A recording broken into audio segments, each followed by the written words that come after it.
Hey y'all, Eva Zacharia here for Weddings Made Easy to walk you through creating your own table numbers in a word processor. To start, open up the program on your computer or laptop. First, you want to click Layout and orient to Landscape.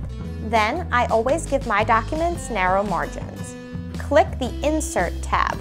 Text box is up top towards the right. Select Draw Text Box. Here, I click and drag until the measurement tool tells me that this is 5 by 7, but you can also double-click the text box and enter the measurements manually in the top right corner. Next, click Layout. Where it says Wrap Text, I like to fix position on page. Double-click the text box to bring up the Format Shape sidebar. You can also use the Shape Format tab in the top toolbar. I want to make my line green, so I change the color. I also make the line a bit thicker. I'm going with a width of 1 3/4. I'll start the text with Table 3. I center my text, type it out, and make the font size 100 as a starting point. Different fonts will need different sizes, but you can eyeball them as you're working and adjust to your liking. I also change my font color. We're using green today. Now let's choose fonts.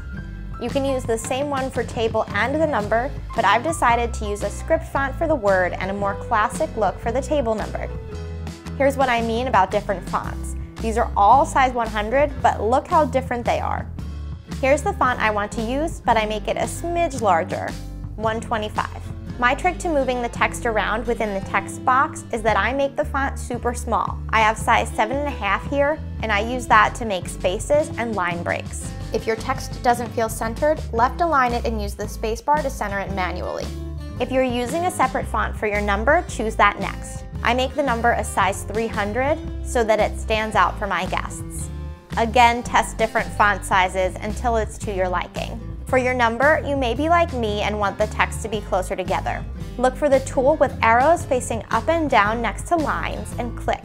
You want line spacing to be exactly X number. I typically start with about 2/3 of my font size for something like this and work up or back from there. Here you see that spacing of 200 cuts off our number, so I bump it to 275 and I love the way that looks. Make sure your text falls where you want it to within the text box.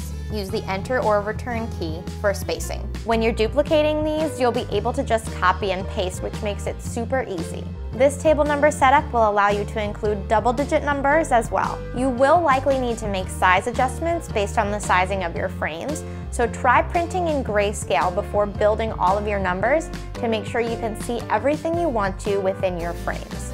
Do you want to see a border? Do you not want to see a border? And then once you're happy with it, print your finals on cardstock. In the video description, I've linked to my blog post on how to decorate your picture frames. There are more great craft ideas at madeeasydiy.com and on Instagram at weddingsmadeeasy.